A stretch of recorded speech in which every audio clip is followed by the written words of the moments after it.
ನಮಸ್ತೆ ಎಲ್ಲರಿಗೂ. ಪ್ರಾಣಮಹಿ ಚಾನಲ್ಗೆ ಸ್ವಾಗತ. ನಾನು ಪ್ರಣಾಮ್ಯ ಧೀಮಹಿ CS. ವಸುದೇವಸುತಂ ದೇವಂ ಕಂಸಚಾಣೂರಮರ್ದನಂ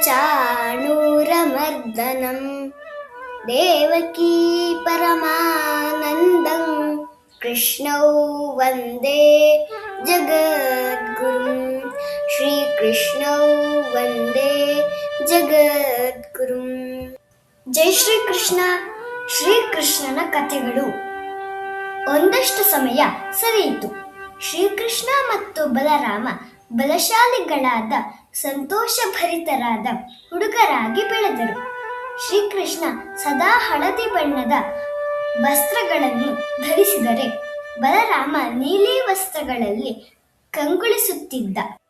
ತನ್ನ ಇಬ್ಬರು ಗಂಡು ಮಕ್ಕಳು ಸುರಕ್ಷಿತವಾಗಿರುವರು ಎಂಬುದನ್ನು ಯಶೋದೆ ತನ್ನ ಕಣ್ಣ ತುದಿಯಿಂದಲೇ ಗಮನಿಸುತ್ತಿದ್ದಳು. ಒಂದು ದಿನ ಯಶೋದೆಗೆ ದೂರು ಕೊಡಲು ಓರ್ವ ಗೋಪಿ ಬಂದಳು. ನಿನ್ನ ಮಗ ಕನ್ನಯ್ಯ ಬಲುತುಂಟ ಎಂದು ಅಸಮಾಧಾನದಿಂದ ಹೇಳಿದಳು. ಶ್ರೀಕೃಷ್ಣನನ್ನು ಎಲ್ಲರೂ ಪ್ರೀತಿಸುವವರೇ. ಅವನನ್ನು ಕೃಷ್ಣಯ್ಯ, ಕನ್ನಯ್ಯ ಎಂದು ಗೋಪಿಯರು ಪ್ರೀತಿಯಿಂದ ಸಂಬೋಧಿಸುತ್ತಿದ್ದರು. ನನ್ನ ಕೃಷ್ಣ ನಿನಗೇನು ಮಾಡಿದ ಎಂದು ಯಶೋದೆ ಕೇಳಿದಳು. ನಾನು ಬೆಳಗ್ಗೆ ಹಾಲು ಕರೆಯಲು ಹೋದಾಗ ಯಾರೋ ಕರುವಿನ ಹಗ್ಗ ಬಿಚ್ಚಿದ್ದನ್ನು ಗಮನಿಸಿದೆ. ಪುಟ್ಟ ಕರು ಹಸುವಿನ ಕೆಚ್ಚಲಿಗೆ ಬಾಯಿ ಹಾಕಿ ಹಾಲನ್ನೆಲ್ಲ ಕುಡಿದು ಬಿಟ್ಟಿತು. ಕರುವಿನ ಹಗ್ಗ ಬಿಚ್ಚಿದ ಕಿಡಿಗೇಡಿಯನ್ನು ಹಿಡಿಯಬೇಕು ಎಂದು ಆ ಸುತ್ತಮುತ್ತ ನೋಡುತ್ತಿದ್ದಾಗ ನಿನ್ನ ಮಗ ನನ್ನತ್ತ ತುಂಟ ನಗು ಬೀರುತ್ತಿರುವುದನ್ನು ಕಂಡೆ ಎಂದು ಆ ಗೋಪಿ ದೂರಿದಳು. ತನ್ನ ಮಗ ಎಂಥ ಜಾಣ ಮತ್ತು ಕರುಣಾಳು ಎಂಬುದನ್ನು ಯಶೋದೆ ಅರಿತಳು.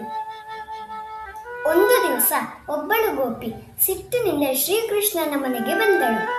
ಅಮ್ಮ ಯಶೋದ, ನಿನ್ನ ಮಗ ಒಬ್ಬ ಕಳ್ಳ ಎಂದು ಕಿರುಚಾಡಿದಳು. ಯಾಕೆ ತಾಯಿ, ಆತನನ್ನು ಕಳ್ಳನೆಂದು ಕರೆಯುತ್ತಿರುವೆ ಎಂದು ಯಶೋದೆ ಪ್ರಶ್ನಿಸಿದಳು. ಅಷ್ಟು ಕೇಳಿದ್ದೇ ತಡ. ಗೋಪಿ ದೂರಿನ ಸುರಿಮಳೆ ಸುರಿಸಿದಳು. ನಾನು ಮೊಸರಿನ ಕುಡಿಕೆಯೊಂದನ್ನು ಯಾರ ಕೈಗೂ ಸಿಗದಂತೆ, ಯಾರೂ ಕದ್ದು ತಿನ್ನದ ಹಾಗೆ ಜಂತಿಗೆ ಕಟ್ಟಿ ಹಾಕಿದ್ದೆ. ಕೃಷ್ಣಯ್ಯ ನಮ್ಮ ಮನೆಯೊಳಗೆ ನುಗ್ಗಿ ಕಲ್ಲು ಬೀರಿ ಮಡಿಕೆ ಒಡೆದು ತಾನು ಒಂದಿಷ್ಟು ಮೊಸರು ಸವಿದು ತನ್ನ ತುಂಟ ಗೆಳೆಯರಿಗೂ ಹಂಚಿದ. ಗೋಪಿ, ಬೇಸರ ಪಟ್ಟುಕೊಳ್ಳಬೇಡ. ಇನ್ನು ಮುಂದೆ ನನ್ನ ಮಗನ ಮೇಲೆ ಒಂದು ಕಣ್ಣಿಡುತ್ತೇನೆ.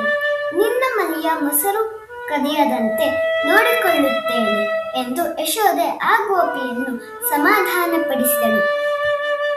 ಆದರೆ ಗೋಪಿ ಯಶೋದೆಯ ಮಾತನ್ನು ಕೇಳುವುದಕ್ಕೆ ತಯಾರಿರಲಿಲ್ಲ. ಪರಿಪರಿಯಿಂದ ಬೇಡಿಕೊಂಡ ಮೇಲೆ 10 ಭರವಸೆಯ ಮಾತುಗಳನ್ನು ಆಡಿದ ಮೇಲೆ ಅಂತೂ ಅವಳಿಗೆ ಸಮಾಧಾನವಾಯಿತು.